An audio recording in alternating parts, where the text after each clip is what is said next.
Ministria e Arsimit dhe Shkencës njofton se tashmë është e shpallur thirrja publike për aplikime për të drejtën e ushqimit të subvencionuar të studentëve për vitin akademik 2026-2027. Regjistrimi për ushqimet e subvencionuara të studentëve fillon më 26 gusht. Shtetasit e Maqedonisë së Veriut, që janë të regjistruar rregullisht në studimet e ciklit të parë ose të dytë, si dhe në studimet të integruara në institucione shtetërore ose private të arsimit të lartë, kanë të drejtë për ushqim të subvencionuar të studentëve. Një kusht shtesë është që studenti të mos ketë të ardhura mujore në asnjë bazë më të lartë se paga minimale neto në vend për vitin aktual, ndërsa theksohet se regjistrimi vijon në mënyrë elektronike.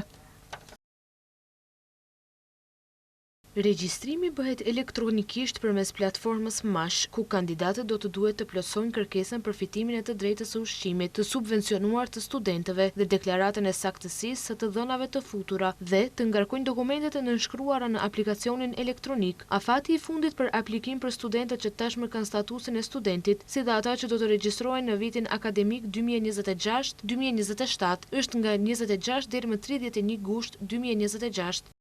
Ndërka që duke filluar nga tetori, nga Ministria lanë të ditur se aplikimi do të bëhet nga data 1 deri më 5 të çdo muaji gjatë vitit akademik. Kjo vlen për studentët që nuk e kanë ushtruar të drejtën e tyre pas thirrjes publike, si dhe për ata të cilëve u ka pushuar e drejta për shkak të mospërmbushjes së ndonjërit prej kushteve dhe më vonë i kanë përmbushur përsëri kriteret. Ndërkohë, studentët që ushtrojnë të drejtën e tyre për një vakt të subvencionuar do të fillojnë të marrin fondet në muajin pas atij në të cilin kanë aplikuar.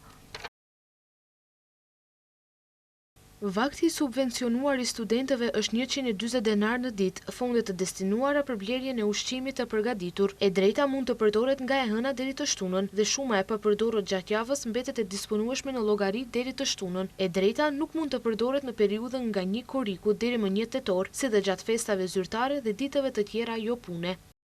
Siç raportohet nga Ministria e Arsimit dhe Shkencës, afati dhe mënyra e tërheqjes së kartave do të shpallet më vonë. Informacione shtesë mbi kushtet dhe mënyrën e aplikimit janë të disponueshme në thirrjen publike të Ministrisë së Arsimit dhe Shkencës.